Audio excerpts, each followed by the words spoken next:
اللہ کی سرتاب قدم شان ہے یہ، اللہ کی سرتاب قدم شان ہے یہ، انسان نہیں انسان وہ انسان ہے یہ، قرآن تو ایمان بتاتا ہے انہیں، ایمان یہ کہتا ہے میری جان ہے یہ۔ ارشاد باری تعالی ہے، انا ارسلنا کا، بے شک ہم نے آپ اے محبوب صلی اللہ علیہ وسلم کو شاہد بنا کر بھیجا۔ شاہد کا مطلب گواہ، حاضر و ناظر بنا کر بھیجا، ومبشراً اور خوشخبری سنانے والا بنا کر بھیجا، ونذیراً اور ڈر سنانے والا بنا کر بھیجا۔ لتؤمنوا باللہ، تاکہ اے لوگو تم ایمان لاؤ اللہ پر، ورسولہ اور اللہ کے رسول پر، وتعزروہ اور تعظیم کرو اس کی، وتوقروہ اور توقیر کرو اس کی، وتسبحوہ اور تسبیح بیان کرو اس کی، بکرۃ و اصیلا، صبح و شام۔ قرآن پاک کی اس آیت مبارکہ کے اندر گویا کہ کوزے میں سمندر دریا کو بند کیا گیا ہے، اور ایک ترتیب کے ساتھ اس بات کی وضاحت فرمائی گئی ہے کہ اللہ کے رسول پر ایمان لانا ہے، اور پھر بتدریج اس آیت مبارکہ کے اندر اس تقاضے کو بیان کیا گیا ہے جو ایمان کا اہم ترین تقاضا ہے۔ اور فرمایا لتؤمنوا باللہ ورسولہ، ایمان لاؤ اللہ پر اور اللہ کے رسول پر۔ اب ایمان کا تعلق اللہ اور اللہ کے رسول کے ساتھ۔ آگے ارشاد فرمایا وتعزروہ، اور تعظیم کرو اس کی۔ وتعزروہما نہیں فرمایا، بلکہ کیا کہا؟ وتعزروہ، اس کی تعظیم کرو۔ تو اس سے مراد ہمارے نبی پاک صلی اللہ علیہ وسلم کی ذات ہے۔ اللہ پر ایمان، اللہ کے رسول پر ایمان، تعظیم کرو کس کی؟ اللہ کے رسول کی۔ وتوقروہ، اور توقیر کرو اس کی۔ اس سے مراد اللہ کے رسول صلی اللہ علیہ وسلم کی۔ پھر آگے ارشاد فرمایا وتسبحوہ، اب تسبیح بیان کرو اس کی۔ اس سے مراد اللہ تبارک و تعالیٰ کی ذات ہے۔ اللہ پر ایمان، اللہ کے رسول پر ایمان، اللہ کے رسول کی تعظیم و توقیر، پھر اللہ تبارک و تعالیٰ کی صبح و شام تسبیح بیان کرنا ہے۔ یہ جو لفظ تعظیم ہے یا وتعزروہ، مفسرین کرام نے اس کی مختلف توجیہات جو آپس میں ملتی جلتی ہیں بیان کی ہیں۔ حضرت عبداللہ بن عباس رضی اللہ تعالیٰ عنہ نے وتعزروہ کی تفسیر بیان کی، اے وتجللوہ، یعنی یہ جو تم نے تعظیم کرنی ہے، وتجللوہ وتعزروہ کی تفسیر بیان کی۔ اس کو آسان الفاظ میں یوں سمجھیں جیسے جلال، ہم کہتے ہیں جلا جلالہ، اللہ تبارک و تعالیٰ کے نام آتے ہیں نا، ہم کہتے ہیں جلا جلالہ، بلندی اور عالی مرتبہ کی طرف سے اشارہ ہے۔ فرمایا اتنی تعظیم کرو کہ جو بلند و بالا ہو۔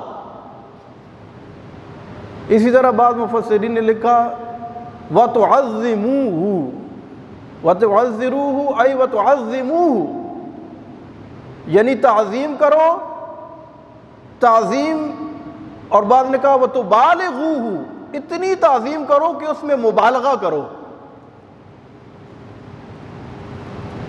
جتنی تعظیم کر سکتے ہو کرو، حد سے زیادہ تعظیم کرو۔ ایک مخلوق میں جس کی جتنی تعظیم ہو سکتی ہے اس سے بڑھ کر تعظیم کرو، مقام الوہیت تک نہ پہنچاؤ، باقی جو کہہ سکتے ہو کیا گزرو۔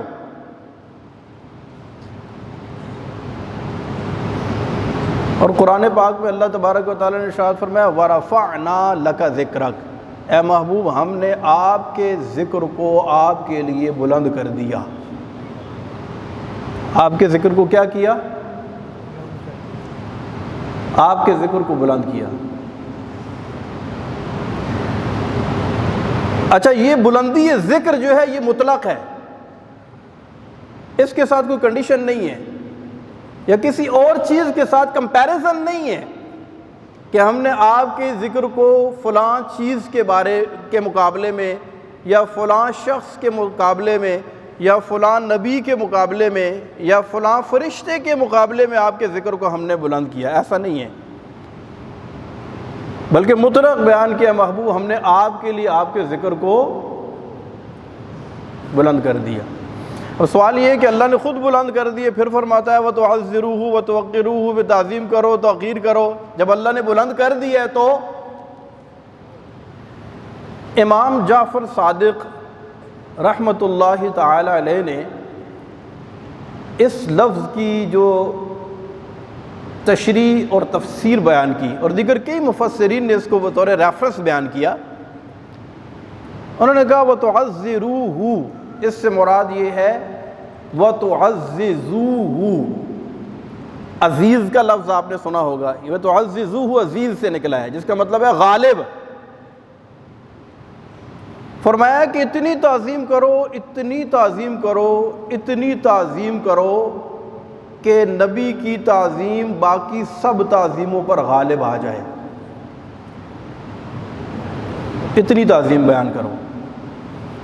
اور یہ دونوں لفظ ہیں وَتُعَزِّرُوهُ وَتُوَقِّرُوهُ، تعظیم کرو، توقیر کرو۔ بظاہر ایسے لگتا ہے کہ یہ ریپیٹڈلی یہ دو لفظ آئے ہیں کیونکہ معنی ملتے جلتے ہیں، لیکن اگر ہم یہ کہیں کہ ایک ہی بات کو بیان کرنے کے لیے دو الفاظ استعمال کیے تو یہ قرآن پاک کے شایان شان نہیں ہے، کیونکہ قرآن تو بعض اوقات ایک لفظ بیان کرتا ہے، اس میں کئی مطالب اور مفاہیم پوشیدہ ہوتے ہیں۔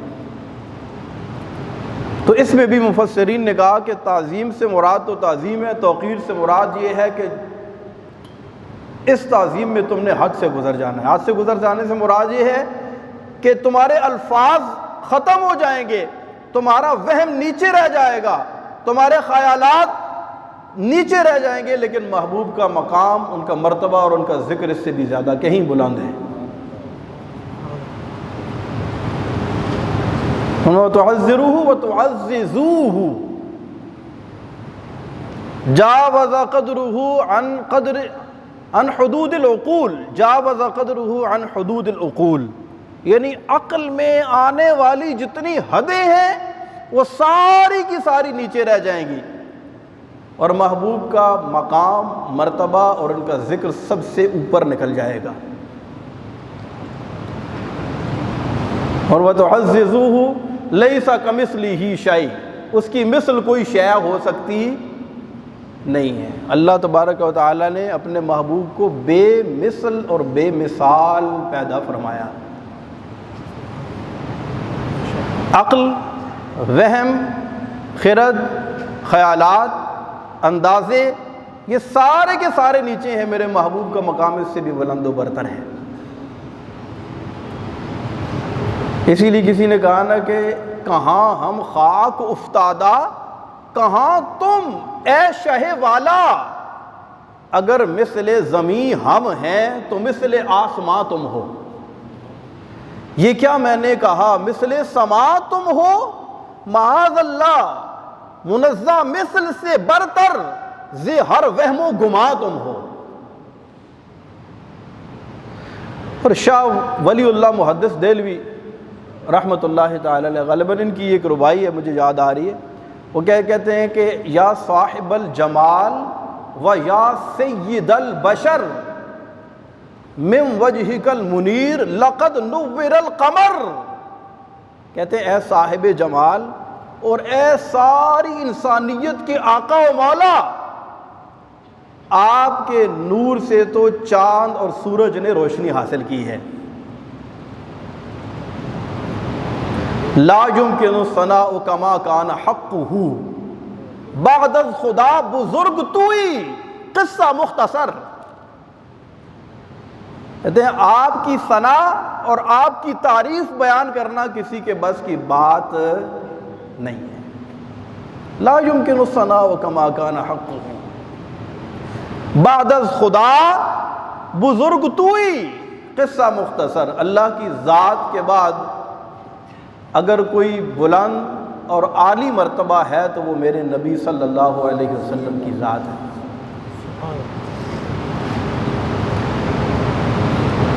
لیکن رضا نے ختم سخن اس پہ کر دیا، خالق کا بندہ خلق کا آقا کہوں تجھے. تو وہم و گمان بھی وہاں نہیں پہنچ سکتا جہاں میرے آقا صلی اللہ علیہ وسلم کا مقام اور مرتبہ. سمجھنے والے ہوتے تو حضرت سیدنا ابو بکر صدیق رضی اللہ تعالیٰ عنہ وہ مقام کو سمجھ جاتے، لیکن ارشاد فرمایا ابو بکر میری حقیقت کو میرے رب کے سوا اور کوئی نہیں جان سکتا. تو ایک مسلمان کے لیے سب سے افضل ترین ہستی، سب سے بڑا ہادی جو ہے وہ اس کے نبی صلی اللہ علیہ وسلم کی ذات ہے. اس کو اللہ تبارک و تعالیٰ کی ذات کے ساتھ کمپیریزن نہ کرنے لگ جایا کریں. اللہ تبارک و تعالیٰ خالق ہے، میرے آقا صلی اللہ علیہ وسلم مخلوق ہیں، اور مخلوق میں بھی ان کا مقام کیا ہے کہ اللہ کی سر تا بقدم شان ہے. یہ انسان نہیں، انسان، وہ انسان ہے یہ. اور قرآن تو ایمان بتاتا ہے انہیں، اور ایمان یہ کہتا ہے میری جان ہے یہ. بشر تو وہ ضرور ہیں مگر ہیں افضل البشر. تو ان کی تعظیم، ان کی توقیر کے بغیر ایمان کا وجود نہیں ہے، ایمان کا کوئی تصور نہیں ہے. ایک مسلمان کے لیے سب سے افضل و اعلیٰ ہستی، بلکہ ہمارے ماں باپ سے بڑھ کر، ہمارے بہن بھائیوں سے بڑھ کر، ہمارے عزیزوں یاروں سے بڑھ کر، بنی نو انسان سے بڑھ کر ایک مسلمان کے لیے جو ہستی ہے اس کا نام ہے حضرت محمد مصطفیٰ صلی اللہ علیہ وسلم. کہ خود نبی پاک صلی اللہ علیہ وسلم نے ارشاد فرمایا لا یؤمن، بخاری کی حدیث ہے یہ، لا یؤمن احدکم حتی اکون احب الیہ من والدہ وولدہ والناس اجمعین، کہ اس وقت تک تم کامل مومن نہیں ہو سکتے جب تک تم اپنے ماں باپ، اپنی اولاد، یہاں تک کہ سارے لوگوں سے بڑھ کر مجھ محمد صلی اللہ علیہ وسلم سے پیار نہ کرنے لگ جاؤ.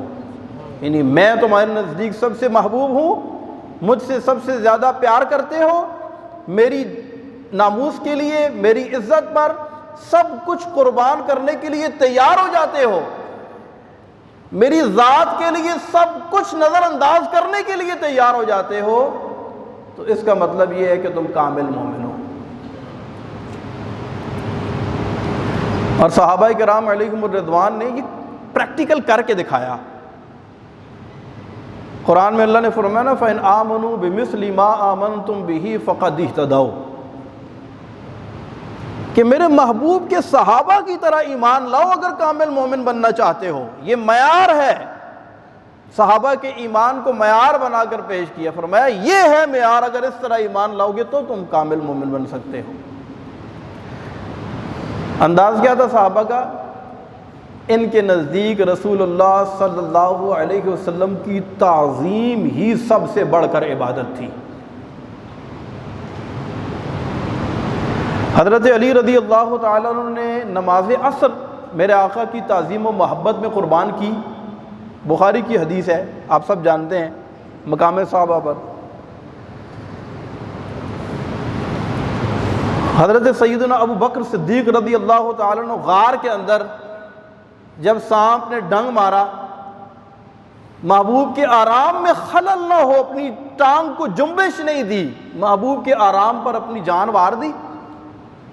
کہا جان جاتی ہے تو جائے، محبوب کے آرام میں خلل واقع نہیں ہونا چاہیے.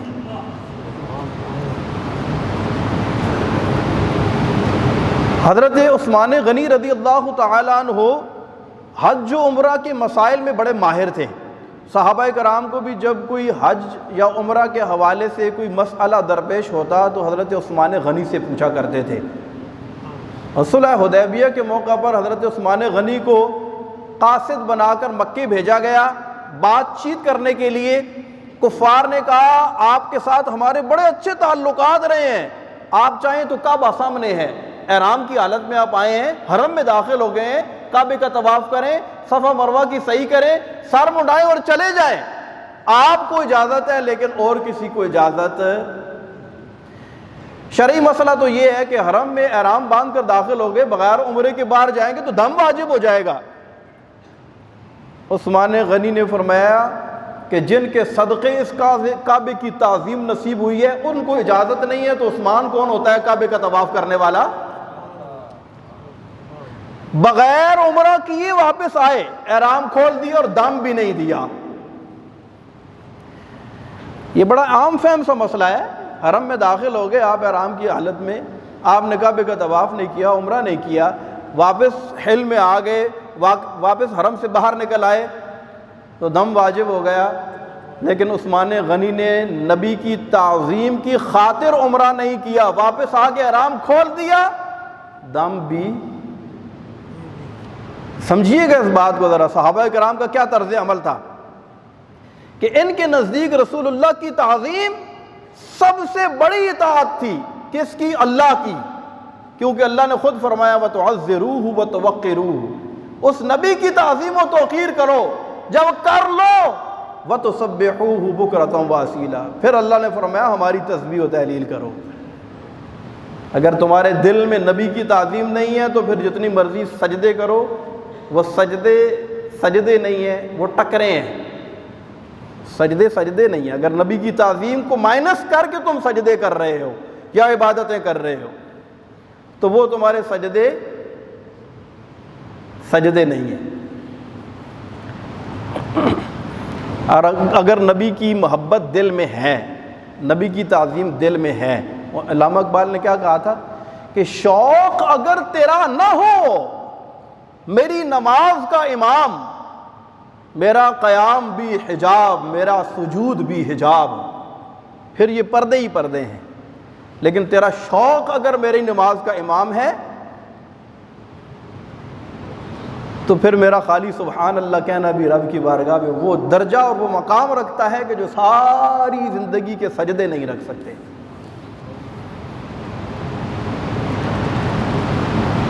تو یہ عشق، یہ محبت، یہ تعظیم رسول، یہ ہماری ایمان کی اصل ہے۔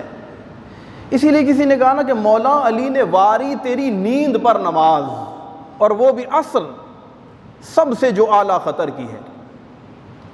حافظوا علی الصلوات والصلاۃ الوسطیٰ، خاص طور پر عصر کی نماز کی تاکید آئی ہے، لیکن مولا علی نے واری تیری نیند پر نماز، اور وہ بھی عصر، سب سے جو اعلیٰ خطر کی ہے۔ صدیق بلکہ غار میں جان ان پہ دے چکے، اور حفظ جان تو جان فروز غرر کی ہے۔ ہاں تو نے ان کو جان انہیں پھیر دی نماز، پر وہ تو کر چکے تھے جو کرنی بشر کی ہے۔ ثابت ہوا کہ جملہ فرائض فروع ہیں، اصل الاصول بندگی استاجور کی ہے۔ پتہ چلا کہ باقی جتنے فرائض ہیں یہ شاخیں ہیں، اصل یعنی جڑ کیا ہے؟ اس نبی کی محبت اور اس نبی کی تعظیم ہے۔ اگر یہ نہیں ہے تو شاخیں بھی نہیں ہیں، اور اگر یہ سلامت ہے، شاخیں کٹ بھی گئیں تو پھر دوبارہ اگ سکتی ہیں۔ یہ ساری باتیں بیان کرنے کا مقصد کیا ہے؟ تعظیم رسول۔ آج تعظیم رسول کو دل سے نکالنے کے لیے ہمارے پاس ایک پوری ریسرچ موجود ہے۔ میں چاہ رہا تھا میں اس موضوع پر کچھ بات کروں، جب میں کچھ اسٹڈی کرنے کے لیے بیٹھا تو ایک انبار ہے جس کو بیان کیا جا سکتا ہے۔ سن 2000 سے لے کر 2020-21 تک 20 مرتبہ اس ہستی کو نشانہ بنایا گیا، اس ہستی کو موضوع بحث بنایا گیا، اس ہستی کی شان اور عظمت اور ناموس پر حملے کیے گئے، کہ اگر ہم یہ کہیں کہ اس کی محبت ہماری رگوں میں خون کے ساتھ تہرتی ہے تو یہ بات غلط نہیں ہوگی. ہمارا دل دھڑکتا ہے تو محبت رسول میں دھڑکتا ہے. ہماری زندگیاں ہیں تو رسول اللہ کی ذات سے وابستہ ہیں، ورنہ ہماری کوئی زندگی نہیں ہے. ہم کچھ ہیں تو اللہ کے رسول کے سبب سے ہیں، وہ نہیں ہے تو وہ جو نہ تھے تو کچھ نہ تھا، وہ جو نہ ہو تو کچھ نہ ہو. جان ہے وہ جہان کی، جان ہے تو جہان ہے، وہ اگر نہیں ہے تو پھر کچھ بھی نہیں ہے. یہ کیوں ہے ایسا؟ میں نے آپ کو بتایا خالی 2000 سے لے کر 2020-21 تک اگر آپ دیکھیں تو 20 مرتبہ پلاننگ کے ساتھ، ریٹن میں تمسخر بازی کے ساتھ اور باقاعدہ فلم میکنگ کے ساتھ کتابیں لکھی گئیں اور پری پلان گستاخی کی گئی. پری پلان، یہ کوئی اتفاقی بات نہیں ہے جی بس کسی نے بیان دے دیا کوئی نبی کی شان میں گستاخی کر دی. پری پلان قرآن پاک کے اوراق کی تذلیل کی گئی. معاذ اللہ، قرآن پاک کے اوراق کو قدموں کے نیچے مسل کرتے ہوئے ویڈیوز بنا کر وائرل کی گئی. پری پلان کیوں کیا جا رہا ہے؟ یہ وجہ کیا ہے؟ اتنا ٹائم ہے ان کے پاس؟ ہم نے تو کبھی کسی کے مذہب پر ایسے کیچڑ نہیں اچھالا. ہمارے ساتھ ہی یہ زیادتی کیوں ہو رہی ہے؟ کم و بیش 1.25 ارب کے قریب پوری دنیا میں مسلمان ہیں. ہمارے جگر چھلنی نہیں ہوتے یار؟ ہمارے دل دکھتے نہیں ہیں؟ کوئی ہماری ماں کو ہمارے باپ کو گالی دے دے ہم آپے سے باہر ہو جائیں، ہمارے نبی کی شان میں کوئی گستاخی کرے ہم کیسے برداشت کر سکتے ہیں؟ اتنی تعداد میں موجود دنیا میں مسلمانوں کی دل آزاری کرنا، ان کے دل پر ان کے سینوں پر خنجر چلانا، یہ دہشت گردی نہیں ہے. یہ دہشت گردی، بھائی آپ مجھے تھپڑ مار دیں تو یہ زیادتی نہیں ہے، لیکن میں آگے سے روؤں تو آپ کہتے ہیں آپ روئیں بھی نہ کہ یہ رونا بھی زیادتی ہے.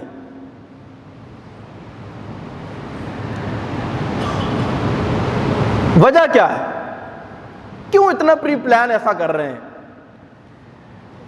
اس کی مثال ایک دیتا ہوں آپ کو. ایک لڑکی کی شادی ہوگی کسی قصاب کے گھر میں.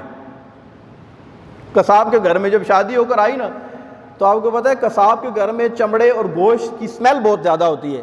میں اور آپ چلے جائیں تو ہم ٹھہر نہیں سکیں گے وہاں پر. شادی ہوئی نا تو آئی تو وہ لڑکی بڑی پریشان، ناک پہ ہر وقت کپڑا رکھے کہ مجھے بدبو بہت آتی ہے، میرا تو دماغ پھٹتا ہے اس بدبو سے.